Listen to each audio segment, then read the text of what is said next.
Hello students, welcome to vision WBCS. Vision ডাব্লিউবিসিএসে তোমাদের সকলকে স্বাগত এবং খুবই গুরুত্বপূর্ণ একটি টপিক আলোচনার জন্য তোমাদের কাছে আজকের এই ভিডিও নিয়ে চলে এসেছি, যেটা হচ্ছে খুব তাড়াতাড়ি ডাব্লিউবিসিএস 2023-এর নোটিফিকেশান আসতে চলেছে। যেমনটা বিগত যে প্রোটেস্ট হয়েছিল 6 ফেব্রুয়ারি, সেইখান থেকে যা তথ্য পাওয়া গেছে, হয়তো ফেব্রুয়ারির এন্ড কিংবা মার্চের মধ্যেই কিন্তু ডাব্লিউবিসিএস 2023 প্রিলিমসের যে নোটিফিকেশান সেটা চলে আসবে। তো চলে আসলে প্রস্তুতিটা কিন্তু নিতে শুরু করতে হবে, হাতে কিন্তু সময় থাকবে না। তারপরেই হয়তো 2 থেকে 3 মাসের মধ্যে প্রিলিমস এক্সামটা যে কোনো একটা দিন হয়ে যেতে পারে। তো একটু আগে থেকে যদি ডাব্লিউবিসিএস প্রিলিমস সম্পর্কে একটা ধারণা থেকে থাকে, কিভাবে প্রস্তুতি নেব, কোন স্ট্র্যাটেজিতে প্রস্তুতি নেব, কি বই পড়তে হবে, তাহলে সেই যদি ধারণাটা থাকে তাহলে কিন্তু অনেকটা বেনিফিট পেতে পারো। তো সেই ব্যাপারে কিন্তু আজকের এই আলোচনাটা আমরা করব। বিগত বছরেও আমি এরকম একটা স্ট্র্যাটেজি ভিডিও দিয়েছিলাম, অনেকেই উপকৃত হয়েছে এবং আমি নিজেও উপকৃত হয়েছি। তো সেই সমস্ত ব্যাপারেই সম্পূর্ণ ডিটেলসে আলোচনা করব। শুরু থেকে শেষ পর্যন্ত দেখবে, অনেক কিছু জানতে পারবে। কোন টপিকগুলো ডাব্লিউবিসিএস পরীক্ষায় প্রশ্ন এসে থাকে, যদি সেই টপিকগুলো আমরা করে যেতে পারি তাহলে সেখান থেকে আমরা নিশ্চিত প্রশ্ন পাবো। এবং প্রিলিমসটা, আমি এটা শুধু আজকের যে স্ট্র্যাটেজি ভিডিও, এটা হচ্ছে শুধুমাত্র ডাব্লিউবিসিএস প্রিলিমসের জন্য। অবশ্যই মেন্সে হেল্প করবে, কিন্তু মেন্সের জন্য আরও অ্যাডভান্স লেভেলের স্ট্র্যাটেজি দরকার। সেটা যখন মেন্স আসবে তখন আমি আলোচনা করব। আজকের এই ভিডিওটা শুধুমাত্র প্রিলিমসের জন্য। তো প্রথমে আগে ডাব্লিউবিসিএস প্রিলিমস সেই সিলেবাস যেটা রয়েছে, সেই সিলেবাসটাকে বোঝার চেষ্টা করতে হবে। তোমরা অলরেডি জানো যে 200 নাম্বারের পরীক্ষা হয়ে থাকে ডাব্লিউবিসিএস, 200টা কোশ্চেন থাকে এবং প্রত্যেকটা কোশ্চেনের মার্কস 1 করে। প্রতিটা 3টে ভুলের জন্য 1 নম্বর করে কাটা হয়, অর্থাৎ 1/3 নেগেটিভ রয়েছে। তো কিভাবে আমরা এই নেগেটিভটাকে বাদ দিতে পারি যতটা কমানো সম্ভব, এবং তোমরা জানো কিভাবে আমরা ম্যাক্সিমাম নাম্বার তুলতে পারি। বিগত বছরগুলোতে তোমরা কাট অফ দেখেছো, ডাব্লিউবিসিএস এর কম্পিটিশন বাড়ছে, প্রচুর সংখ্যক স্টুডেন্ট এখানে আসছে। প্রত্যেক বছর যে রেগুলার এক্সাম হয়ে থাকে যত সমস্তর মধ্যে থেকে, সেটা হচ্ছে ডাব্লিউবিসিএসটা প্রত্যেক বছর হয়ে থাকে। তো ক্যান্ডিডেট সংখ্যা বাড়ছে এবং মেন্সে যে পরিমাণ ছেলে ডাকছে সেটা কিন্তু ধীরে ধীরে কমছে। তো কাট অফটা হাই যাচ্ছে। তো সেই কাট অফ কীভাবে ক্লিয়ার করব, সেইটার জন্য কিন্তু সিলেবাসটা আগে একটু বোঝার চেষ্টা করতে হবে। তো তোমরা জানো, ঠিক আছে, যে এখানে একটু নাম্বারিং ভুল হয়েছে। টোটাল 8খানা সাবজেক্ট রয়েছে ডাব্লিউবিসিএস এর প্রিলিমসে। ঠিক আছে, কি দেখো, প্রাচীন এবং মধ্য ভারতের ইতিহাস থেকে থাকবে 25 নম্বর, ভারতীয় স্বাধীনতা সংগ্রাম থেকে থাকবে 25 নম্বর। তো এইখানে টোটাল হিস্ট্রি থেকে কত থাকছে আমাদের সিলেবাসে 50 নম্বর। যদিও এই প্রাচীন এবং মধ্য ভারত থেকে যে 25 নম্বর আমাদের সিলেবাসে রয়েছে, এটা কিন্তু মেনটেন করে না পিএসসি। এখান থেকে অনেক সময় 15টা প্রশ্ন দিল, বাকি 35টা প্রশ্ন এই ভারতীয় স্বাধীনতা সংগ্রাম থেকে দিয়ে দেয়। তো টোটাল মোটামুটি হিস্ট্রি থেকে 50 মার্কস কিন্তু থাকবে। তো আমাকে এখানে দেখতে পাচ্ছি বাকি দেখো অন্যান্য সাবজেক্টে সব 25 করে, কিন্তু হিস্ট্রিতে রয়েছে 50। তো প্রথমেই সিলেবাসটা দেখেই আমি একটা বুঝে গেলাম যে কোন সাবজেক্টে সব থেকে বেশি গুরুত্ব দিতে হবে, সেটা হচ্ছে কি হিস্ট্রি। বিশেষ করে আধুনিক যে ভারতীয় স্বাধীনতা সংগ্রাম, সেইখানে বেশি করে জোর দিতে হবে। তারপর রয়েছে ভূগোল। আচ্ছা, ভালো করে এখানে একটা বলে রাখি, দেখো আমি বাঁদিকে দিয়েছি রেড কালিতে সাবজেক্টগুলোকে, আর ডান দিকে দিয়েছি ব্লু কালিতে। তো এটার একটা কারণ রয়েছে। বাঁদিকের যে 5খানা সাবজেক্ট রয়েছে, বা 5খানা সাবজেক্ট আমি বাঁদিকে রেখেছি রেড কালিতে, সেইগুলো হচ্ছে স্কোরিং সাবজেক্ট। অর্থাৎ এগুলোকে যদি আমরা ভালো করে পড়ে যাই এই সাবজেক্টগুলো, তাহলে ভালো আমরা স্কোর করতে পারবো, বা এই সাবজেক্ট থেকে ভালো নাম্বার তোলা যায়। আর ডান দিকে যে সাবজেক্টগুলো রয়েছে, আমি বলবো না যে সেগুলো স্কোরিং সাবজেক্ট, মানে আনস্কোরিং সাবজেক্ট, কিন্তু সেগুলো থেকে নেগেটিভ যাওয়ার বেশি চান্স রয়েছে। ঠিক আছে, এবং সেখানে একটু বেশি মাথা ঘামাতে হয়। তো সেই জন্য আমি একটু ডান দিকে সেগুলোকে সাইড করে রেখেছি। তো স্কোরিং সাবজেক্টগুলো আগে বলে নিই। তো হিস্ট্রিতে রয়েছে 50 মার্কস, সব থেকে বেশি গুরুত্ব আমরা হিস্ট্রিতে। ভূগোল রয়েছে 25। কারেন্ট অ্যাফেয়ার্স তোমরা জানো, ভিশন ডাব্লিউবিসিএস থেকে এটা একটা রেকর্ড বলতে পারো। বিগত বছরে যারা ক্লাস করেছে, যারা নিয়মিত ভিশন ডাব্লিউবিসিএস ফলো করে, পরীক্ষার আগে একটা ম্যারাথন ক্লাস করানো হয়ে থাকে। সেই ম্যারাথন ক্লাসটা তোমরা যদি দেখে যেতে পারো, 25টা নাম্বারের মধ্য থেকে অবশ্যই তোমরা ছাঁকা 20 নম্বর পাবে। এবং এটা বিগত 3 বছর ধরে হয়ে আসছে। ঠিক আছে, একদম হুবহু প্রশ্ন কমন এসে থাকে আমাদের ভিশন ডাব্লিউবিসিএস এর কারেন্ট অ্যাফেয়ার্স থেকে। ঠিক আছে, তো এবং যেটা রয়েছে গণিত এবং রিজনিং থেকে থাকে 25 নম্বর। তো বাম দিকের যে 5টা সাবজেক্ট, এখান থেকে আমি যদি হিসাব করি 5 25 কত, 125। এই 125-এর মধ্য থেকে যদি খুব ভালো করে করা যায়, ঠিক আছে, তো সেখান থেকে আমাদের নাম্বার কিন্তু উঠে আসবে। আমি এখান থেকে 50 যে হিস্ট্রি বলেছি, হিস্ট্রি খুব ভালো করে জোর দিতে হবে। 50-এর মধ্যে অবশ্যই তোমাদের 45 কিন্তু তুলতেই হবে, ঠিক আছে? এবং ভূগোলের যে 25 নম্বর রয়েছে, সেই ভূগোলের 25 নম্বরের মধ্য থেকে তোমাদের কিন্তু অবশ্যই স্কোর করতে হবে সেখানে 18 থেকে 19 করা যায়। যারা পাস করছে প্রত্যেক বছর কাট অফ ক্লিয়ার করে তারা কিন্তু করে আসে। কারেন্ট অ্যাফেয়ার্স অবশ্যই বলে দিলাম 20 নম্বর তো আমাদের ভিশন WBCS এর ক্লাস থেকে চলে আসবে, ঠিক আছে? তো কত হচ্ছে এখান থেকে 45 অবশ্যই হিস্ট্রি থেকে করা যাবে। এবং আমি যা যা টপিক বলে দেবো আজকে সম্পূর্ণ ডিটেলস আলোচনা করব। শুধু সাবজেক্ট নয়, এই সাবজেক্টের কতগুলো টপিক, কোন কোন টপিক পড়তে হবে, কোন কোন টপিক থেকে প্রশ্ন আছে, ডিটেলসে আজকে আলোচনা করব, ঠিক আছে? তো 45 এখান থেকে আমি যদি ভূগোল থেকে ধরি 18, কারেন্ট অ্যাফেয়ার্স থেকে আমি 20 ধরেই ফেলেছি, ঠিক আছে? এবং ম্যাথ এবং রিজনিং খুব সিম্পল আসে 25-এর মধ্যে, তোমরা অবশ্যই সেখান থেকে 15 করতে পারবে। তো এখান থেকে চলে গেল আমাদের কিছু মার্কস। এবং ডান দিকে যেটা রয়েছে সাধারণ বিজ্ঞান, সেখান থেকে 25 নম্বর, অর্থনীতি এবং সংবিধান থেকে থাকবে 25 নম্বর, এবং ইংরাজি থেকে থাকবে 25 নম্বর। ইংরাজিটা একটু খুবই গুরুত্বপূর্ণ, এখানে নেগেটিভ চান্স যাওয়ার সব থেকে ম্যাক্সিমাম প্রবণতা রয়েছে ইংরাজিতে, কেননা একদম প্রপার গ্রামার না জেনে যদি টাচ করতে যাও সেখান থেকে ভুল হওয়ার চান্স প্রবল রয়েছে। তো ইংরাজিতে আমি 25-এর মধ্যে ধরলাম 10 পাবে তোমরা, সংবিধানের 25-এর মধ্যে ধরলাম এখান থেকে 15, এবং সাধারণ বিজ্ঞান একটু টাফ হয়ে থাকে, কিছুটা কনসেপচুয়াল প্রশ্ন এসে থাকে, সেখান থেকে আমি 12 ধরলাম। তো টোটাল এবার হিসাব করো তোমরা এখান থেকে 12, 15, 10, তো কত নাম্বার এখান থেকে হচ্ছে? তো এখানে নাম্বার কত হচ্ছে 135। তো যদি এই স্ট্র্যাটেজিটা ফলো করতে পারো, এই নাম্বার মানে এই নাম্বার যদি তুলতে পারো, আমি 135 ধরলাম না, আমি এখান থেকে 130 ধরলাম। যদি ইউ আর ক্যান্ডিডেট তোমরা 130 যদি তুলতে পারো WBCS প্রিলিমসে, ভেবে নাও তোমরা মেন্সের জন্য অবশ্যই বসতে চলেছো। তো মিনিমাম তোমাদের এখন 135 থেকে 130 টার্গেট করে কিন্তু প্রিলিমসে বসতে হবে। বিগত বছরের কাট অফগুলো তোমরা দেখতেই পাচ্ছ কীভাবে বেড়েছে। আর সেই 105 110-এর টার্গেট রাখলে কিন্তু হবে না, তোমাদের ক্যাপাবিলিটিটাকে আর একটু বাড়াতে হবে। এবং কোন কোন টপিক থেকে পড়তে হবে সেগুলো আমি এবার ডিটেলসে বলে দিচ্ছি, ঠিক আছে? এই যে 8টা সাবজেক্ট, এই 8টা সাবজেক্টে আমি সম্পূর্ণ ব্রেকডাউন করেছি কোন কোন মানে টপিক তোমাদের পড়তে হবে। তো এখানে আমি পুরো নাম্বার ডিস্ট্রিবিউশন করে দিয়েছি, কোনগুলো স্কোরিং সাবজেক্ট, কোনগুলো আনস্কোরিং সাবজেক্ট, তার মধ্যে থেকে কোন কোন জায়গা থেকে কত করে নাম্বার তোমাদের মানে পেতে পারো। তো এবারে প্রথম এক এক করে সাবজেক্ট আমরা দেখব।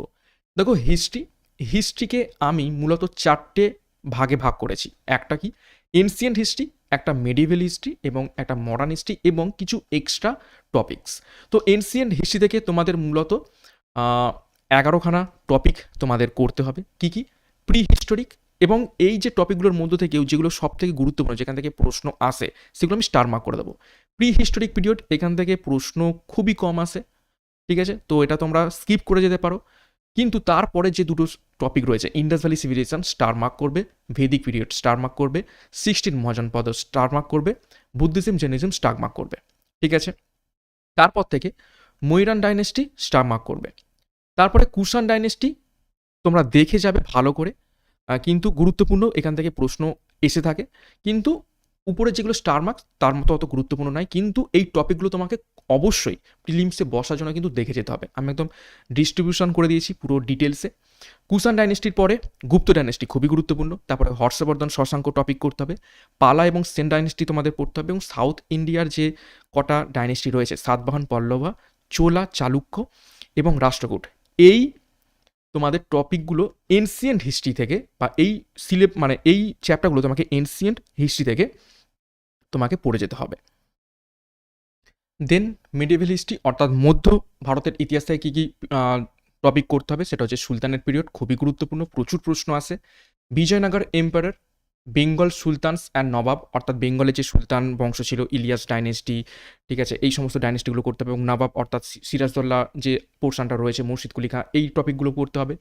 মুঘল এম্পায়ার তোমরা জানো প্রচুর প্রশ্ন আসে। অ্যাডভেন্ট অফ ইউরোপিয়ানস, অর্থাৎ ইউরোপীয় যে ইস্ট ইন্ডিয়া কোম্পানি ভারতবর্ষে ছিল, ডাচ, ব্রিটিশ, ফ্রান্স থেকে, এই সমস্ত টপিকগুলো করতে হবে। এবং রিজনাল পাওয়ার্স, অর্থাৎ মারাঠা, পেশোয়া, এই যে টপিকগুলো মিডিয়েভেল হিস্ট্রি থেকে করতে হবে। তারপরে মডার্ন হিস্ট্রির যে টপিকগুলো দেখো, যেগুলো সবথেকে গুরুত্বপূর্ণ, দেখো টপিক কম কিন্তু ম্যাক্সিমাম প্রশ্ন কিন্তু এইখান থেকেই আসবে। সেগুলো কী কী, এখানে কোনো রকম বাদ দেওয়ার কিছু নেই। রিভল্ট অফ 1857 গুরুত্বপূর্ণ, ন্যাশনাল কংগ্রেস থেকে প্রচুর প্রশ্ন আসে, বয়কট অ্যান্ড স্বদেশি মুভমেন্ট এবং ইন্ডিয়ান ফ্রিডম স্ট্রাগল, ঠিক আছে, এটা 1900 লেখা রয়েছে, সরি এটা হবে একদম 1885 থেকে 1947, একদম ন্যাশনাল কংগ্রেস থেকে শুরু করে স্বাধীনতার দিবস মানে স্বাধীনতার পর্যন্ত। তো টোটাল তোমরা 20টা মেন টপিক হিস্ট্রির মধ্যে থেকে এর সাথে কিছু এক্সট্রা টপিক অ্যাড করতে হবে, যেগুলো হচ্ছে বিভিন্ন ইনস্ক্রিপশন, এনসিয়েন্ট টাইমসের কয়েন্স, মনুমেন্টস, বিল্ডিংসের নাম চলে আসে, যেগুলো কারা বানিয়েছে, কার সাথে related, titles, epithet, literature, important dates and battles এবং স্লোগান। তো এই 24টা টপিক হিস্ট্রি থেকে তোমাকে খুব বাছাই করে এবং সিলেক্টিভলি করে যেতে হবে। এবং তোমাদের মনে হতে পারে খুব বেশি চ্যাপ্টার 24টা, কিন্তু না, তোমরা যদি একটা খুব স্ট্যান্ডার্ড বই ফলো করো, সমস্ত কিছু সেই বইয়ের মধ্যে একদম টপিক ওয়াইজ মানে খুঁজে পেয়ে যাবে। এবং আমি সোর্সগুলো বলে দেবো কোথা কোথা থেকে তোমরা এই জিনিসগুলো পেয়ে যাবে বা পড়বে। ওকে, নেক্সট আমরা চলে যাব জিওগ্রাফির মধ্যে। জিওগ্রাফিতে টোটাল আমি 15টা চ্যাপ্টার ভাগ করেছি, সেগুলো আমরা এক এক করে দেখব। দেখো, প্রথমেই ল্যাটিটিউড লঙ্গিটিউড, যেটা ওয়ার্ল্ডের সাথে ইন্ডিয়ারও আমাদের দেখতে হবে, Indian political features and situations, তারপরে Himalaya and hilly region, hilly regions means পশ্চিমঘাট পর্বত, পূর্বঘাট পর্বত এবং Himalaya, north and coastal plain and islands সম্পর্কে আমাদের দেখতে হবে, উইন্ড সিস্টেম পুরোটা দেখতে হবে, রেগুলার উইন্ড, ইরেগুলার উইন্ড ব্যাপারগুলো, তারপর অ্যাটমসফিয়ারের সম্পর্কে আমাদের পড়তে হবে, রিভার সিস্টেম, পুরো নর্থ ইন্ডিয়ার যে টোটাল 3টে মেন রিভার রয়েছে, গঙ্গা, ব্রহ্মপুত্র এবং সিন্ধু, সাথে সাউথ ইন্ডিয়ার যে নদীগুলো রয়েছে, কৃষ্ণা, কাবেরী, নর্মদা, তাপ্তি, মহানদী, গোদাবরী, এই সমস্ত নদীগুলোর বিস্তারিত আমাদের পড়তে হবে। তারপর সাথে সাথে পড়তে হবে river projects and power projects, natural vegetation and forest সম্পর্কে জানতে হবে, ন্যাশনাল পার্ক কতগুলো রয়েছে এই সমস্ত ব্যাপারে আমাদের পড়তে হবে, কত পার্সেন্টেজ আমাদের ফরেস্ট রয়েছে এই সমস্ত ব্যাপারে দেখতে হবে, সোলার সিস্টেম সম্পর্কে পড়তে হবে, ট্রান্সপোর্ট সিস্টেম দেখতে হবে আমাদের ভারতের, রোড, ওয়াটারওয়েজ এবং এয়ারওয়েজ সম্পর্কেও দেখতে হবে এই ট্রান্সপোর্টের মধ্যে যেটা রয়েছে, মিনারেল রিসোর্স খুবই গুরুত্বপূর্ণ, পরীক্ষায় কিন্তু প্রত্যেক বছর এখান থেকে এসে থাকে। তারপর রক, আর্থ ইন্টেরিয়ার এবং আর্থকুইক, এইখান থেকেও কিছু সিলেক্টিভ প্রশ্ন এসে থাকে। তারপর রেনফল অ্যান্ড ক্লাইমেট থেকে প্রশ্ন এসে থাকে, এবং যেটা সবথেকে গুরুত্বপূর্ণ, census of India and West Bengal, এখান থেকেও প্রশ্ন এসে থাকে। এবং সাথে এখানে ওয়েস্ট বেঙ্গল জিওগ্রাফি একটু ইনক্লুড করবে, ঠিক আছে, সেটাও কিন্তু খুবই গুরুত্বপূর্ণ, যেহেতু ওয়েস্ট বেঙ্গল সিভিল সার্ভিস, তো ওয়েস্ট বেঙ্গলের থেকেও প্রশ্ন এসে থাকে। তো টোটাল এখান থেকে 15 থেকে 16টা তোমরা টপিক বলতে পারো জিওগ্রাফির মধ্য থেকে। তারপর কনস্টিটিউশন বা পলিটি, সেখান থেকে কী কী পড়তে হবে দেখো, কোন কোন topic, historical background of constitution, parts of and schedules, preamble and citizenship, fundamental rights and fundamental duties, DPSP, the parliament, পার্লামেন্টের মধ্যে পড়বে স্পিকার, পিএম এবং কম মিনস হচ্ছে তোমাদের যেটা মিনিস্ট্রি রয়েছে, ঠিক আছে, সেই মিনিস্ট্রির যে সিস্টেম সেটা পুরোটা দেখতে হবে। Next president and vice president, state legislature same to same, CM, কম গভর্নরের ব্যাপারে জানতে হবে, সুপ্রিম কোর্ট এবং attorney general, high court, advocate general, panchayat and municipalities, তারপরে সিএজি, এসটি, এসসি, ওবিসি এবং ইউপিএসসি এবং স্টেট পাবলিক সার্ভিস কমিশনের ব্যাপারে দেখতে হবে, সেন্ট্রাল স্টেট রিলেশনশিপ ব্যাপারে দেখতে হবে, তারপর এমার্জেন্সি প্রভিন্সের ব্যাপারে দেখতে হবে, ইলেকশন কমিশনের ব্যাপারে পড়তে হবে, এবং ইম্পর্টেন্ট অ্যামেন্ডমেন্টস অ্যান্ড জাজমেন্টস, যেগুলো গুরুত্বপূর্ণ আমাদের সংবিধান সংক্রান্ত এবং আইন সংক্রান্ত, সেইগুলো পড়তে হবে। তো এখান থেকে 16টা টপিক গেল। নেক্সট আমরা দেখব সায়েন্সের মধ্যে যে টপিকগুলো রয়েছে, ফিজিক্স থেকে দেখো যে টপিকগুলো পড়তে হবে আমাদের, ইউনিট মেজারমেন্টস, ঠিক আছে, তারপর ইউনিট মেজারমেন্টস, তারপর হচ্ছে নিউটন লস অফ মোশন, তারপর work, power and energy, gravitation and space science, properties of matter, heat and temperature, theory of light and lens, wave and sound, electrostatic, electricity, magnetism, electronics এবং electromagnetic waves, এগুলো তোমরা physics থেকে দেখতে পারো।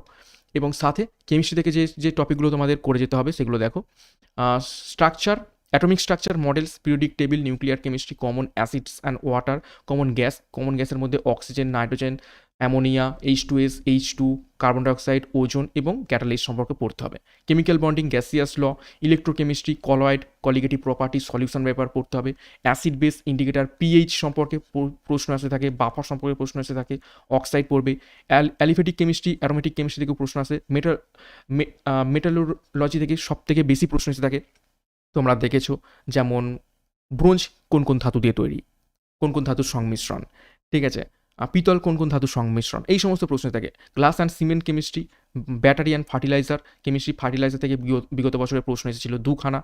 তারপর দেখো surface tension and viscosity থেকে তোমাদের টপিকগুলো পড়তে হবে কেমিস্ট্রি থেকে। নেক্সট চলে যাব আমরা বায়োলজিতে। বায়োলজিতে কী কী করতে হবে? সেল থিওরি খুবই গুরুত্বপূর্ণ প্রশ্ন এসে থাকে, জেনেটিক্স প্রশ্ন এসে থাকে, বোন মাসল মুভমেন্ট অ্যান্ড লোকোমোশন থেকে প্রশ্ন আসবে, ব্লাড অ্যান্ড সার্কুলেশন থেকে, ফটোসিনথেসিস যেটা উদ্ভিদের মধ্যে থেকে গুরুত্বপূর্ণ একটা topic, nutrition vitamins excretion, hormone খুবই গুরুত্বপূর্ণ একটা topic, reproduction, microbiology and environmental science, transpiration, economic biology পড়তে হবে, ইভলিউশন অ্যান্ড অ্যাডাপ্টেশন পড়তে হবে, বায়োলজিক্যাল ক্লাসিফিকেশন অ্যান্ড ট্যাক্সোনমির ব্যাপারে পড়তে হবে।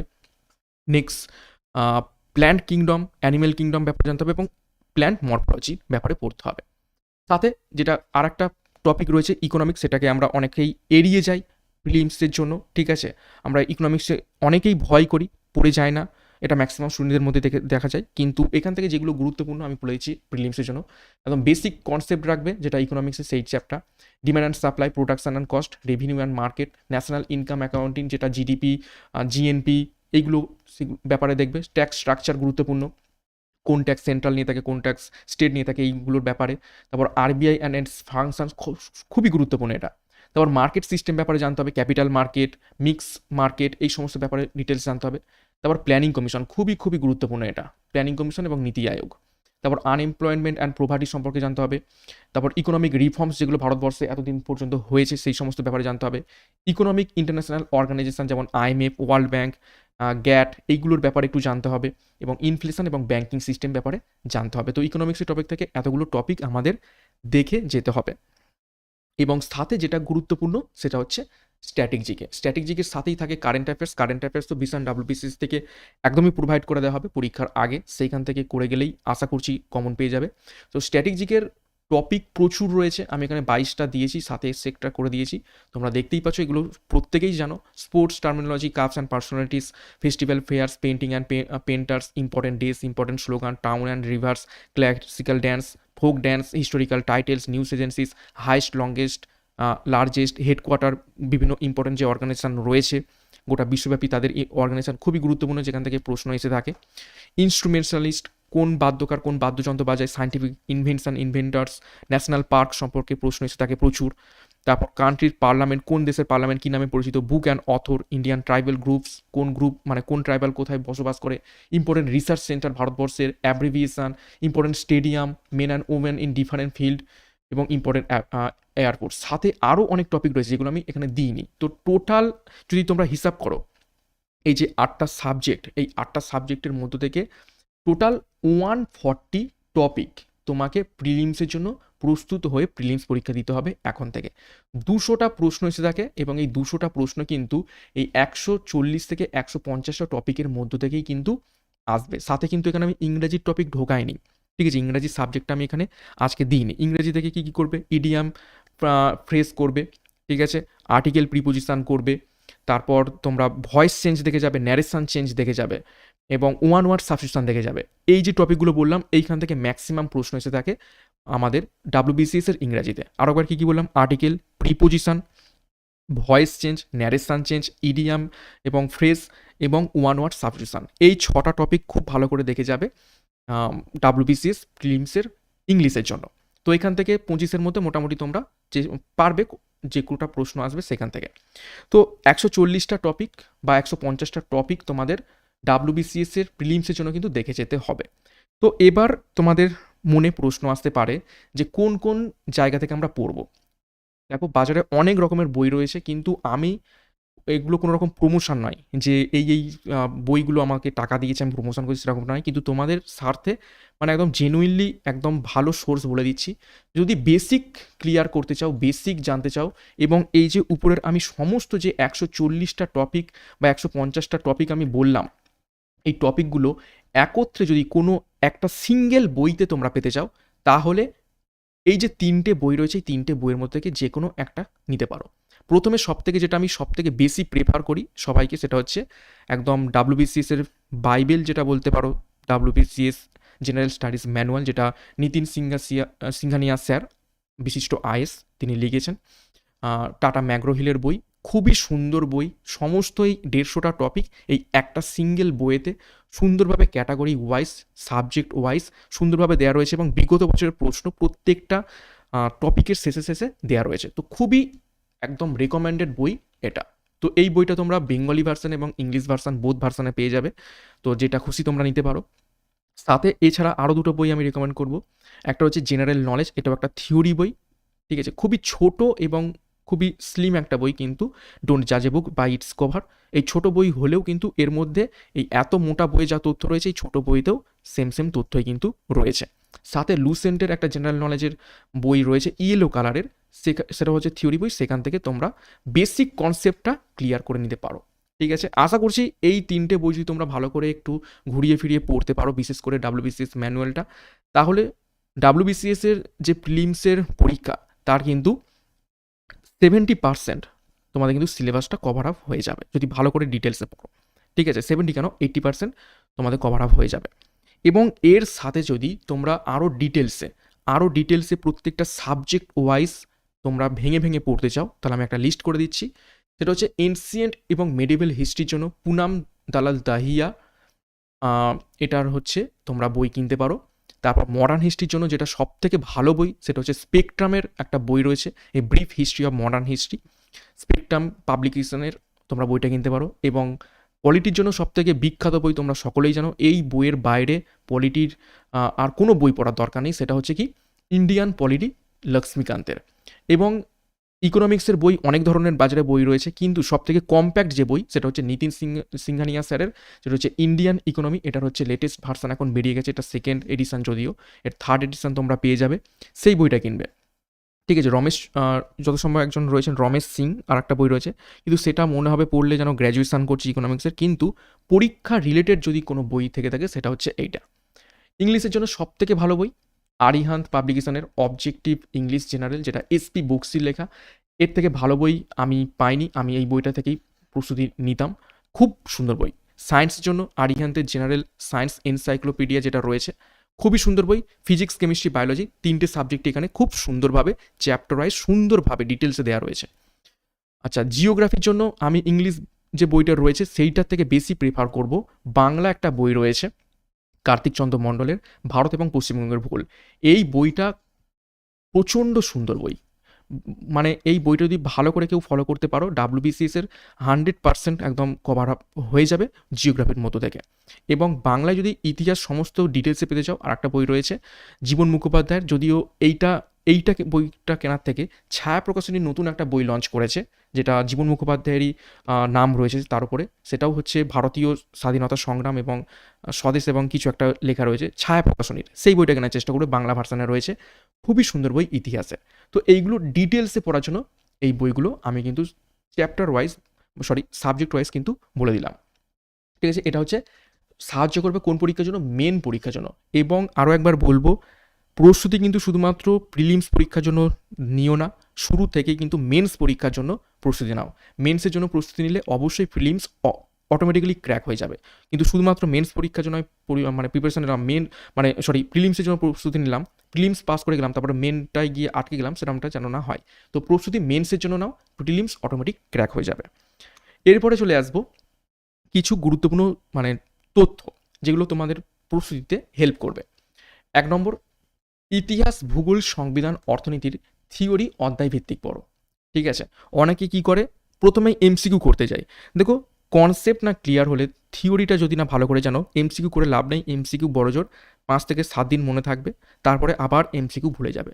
কিন্তু এই যে সাবজেক্টগুলো যেগুলো গুরুত্বপূর্ণ, যেগুলো থেকে স্কোরিং সাবজেক্ট যেগুলো রয়েছে, ইতিহাস, ভূগোল, ঠিক আছে, এই সাবজেক্টগুলো কিন্তু আগে থিওরি খুব ভালো করে কনসেপ্ট ক্লিয়ার করতে হবে। কনসেপ্ট যদি ক্লিয়ার হয়ে থাকে, থিওরি যদি ভালো করে হয়ে থাকে, তাহলে কিন্তু অটোমেটিক এমসিকিউ হয়ে যাবে। তো শুধু এমসিকিউ করলে হবে না, আগে থিওরিটা ভালো করে পড়ো, তারপরে এমসিকিউ হাত দাও। থিওরি অবশ্যই জোর দাও ডাব্লিউবিসিএস জন্য। তুমি মনে করলে আমি 3000 4000 এমসিকিউ করে গেলাম, ডাব্লিউবিসিএস ক্র্যাক করে ফেলবো, এরকমটা কিন্তু হবে না, থিওরি যদি না ভালো করে ক্লিয়ার থাকে। তো ওই জন্য বলছি আগে থিওরি বই পড়ো, তারপরে থিওরি একদম ক্লিয়ার হয়ে গেলে তারপরে এমসিকিউ বই ধরো। এমসিকিউ অবশ্যই প্র্যাকটিস করতে হবে, এবং বাড়িতে 2 দিন মক টেস্ট দাও। কোথায় কোথায় ভুল হচ্ছে সেগুলো দেখো। মক টেস্ট না দেওয়া একটা খুবই ভুল কাজ। প্রত্যেকটা সপ্তাহে অন্তত 2 দিন করে কিন্তু মক টেস্ট দিতেই হবে। সেটা ডাব্লিউবিসিএস কোনো স্ট্যান্ডার্ড তোমরা ওয়েবসাইট ফলো করতে পারো, বা ভিশন ডাব্লিউবিসিএস এর আমাদের প্রচুর মক টেস্ট রয়েছে, সেগুলো দেখতে পারো। সেখান থেকে কিন্তু অনেক বেনিফিট পাবে। টাইম ম্যানেজমেন্টটা শিখবে, কোথায় কোথায় প্রশ্নে ভুল হচ্ছে, প্রশ্নের ট্রিক কোথায় রয়েছে সেগুলোকে বুঝতে পারবে। তো মক টেস্ট প্রতি সপ্তাহে 2 করে দাও এবং প্রতিদিন, ঠিক আছে? এটা 2022 থেকে 23, অ্যাকচুয়ালি আমি আগের বছরের যেগুলো রয়েছে সেগুলোই কপি পেস্ট করেছি। তো 2022 থেকে 2023 কারেন্ট অ্যাফেয়ার্স পড়ো, এগুলো নিজেরা পড়ো এবং অবশ্যই আমরা প্রোভাইড করে দেবো আমাদের চ্যানেলের থ্রুতে। এবং রুটিন করে তোমরা অবশ্যই 8 থেকে 9 ঘন্টা কিন্তু বাড়িতে পড়ো। যারা নতুন প্রস্তুতি নিচ্ছ তারা তো অবশ্যই 8 থেকে 9 ঘন্টা পড়বে, এবং যারা পুরাতন প্রস্তুতি নিচ্ছ তারা তো অবশ্যই তাদের কিছুটা প্রস্তুতি এগিয়ে রয়েছে, সেটাকে মাজা ঘষার জন্য একটু সময় কিন্তু দিতে হবে। এটা WBCS, West Bengal civil service, পশ্চিমবঙ্গের সমস্ত টাফ এক্সামের মধ্য থেকে একটা এক্সাম। অত সহজ নয় সেটাকে ক্র্যাক করা, যতটা অনেকে সহজ ভাবে অতটাও কিন্তু সোজা নয়। তাহলে কিন্তু সকলেই পাস করে যেত। কয়েক লাখ পরীক্ষায় বসে প্রিলিমসে, কিন্তু মেন্সে ডাকে সেখান থেকে মাত্র কখনো 3600, কখনো 4000। তো এই 4000 জনের মধ্যে ঢুকতে গেলে এই জিনিসগুলো কিন্তু করতে হবে। শুধুমাত্র এমসিকিউ পড়ে গেলে কখনোই পাস করতে পারবে না যদি না থিওরি কনসেপ্ট ক্লিয়ার থাকে। তো অবশ্যই আগে থিওরি, তারপরে একটা রুটিন আমি বানিয়ে দেওয়ার চেষ্টা করেছি, সেটা তোমরা ফলো করতে পারো। এই রুটিনটা আমি ফলো করতাম, আমি কিন্তু বেনিফিট পেয়েছি। যদিও মেন্সে ওভার কনফিডেন্সের জন্য আমি ম্যাথটা খুবই গাবড়ে এসেছি, তো গল্প বাদ দাও, ঠিক আছে? তো এটা তোমরা দেখে নিতে পারো, রুটিনটা আমি আর বলছি না, তোমরা একটা স্ক্রিনশট মেরে নিতে পারো।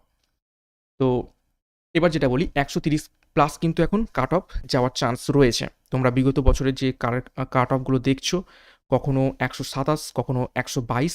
তো এখন আমাদের ওই 127, 122 ধরলে হবে না, একটা ওভারঅল 130 এখন কাট অফ ধরে আমাদের প্রিলিমসে বসতে হবে। তো এইগুলো যদি করতে হয়, মানে 130 যদি আমাদের আনতে হয়, কী মাথায় রাখতে হবে? এক, ম্যাক্সিমাম কোশ্চেন অ্যাটেম্পটস। আগে কি হতো, কাট অফ 105 যেত, একদম সিওর হয়ে 120 করে আসলাম। আমি জানি যে 120টা ঠিক, 2-4টে ভুল গেলেও যেতে পারে, কিন্তু আমি 105কে যেহেতু কাট অফ যাই আমি পাস করে যাব। কিন্তু এখন কাট অফই যাচ্ছে 130, তার মানে 120 করলে হবে না। তার মানে ম্যাক্সিমাম কোশ্চেন তোমাদের অ্যাটেম্প করতে হবে উইথ মিনিমাম এরর।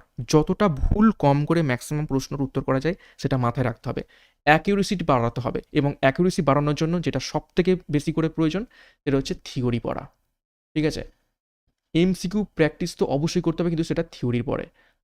ডাব্লিউবিসিএস একদম থিওরির উপর ডিপেন্ড করে।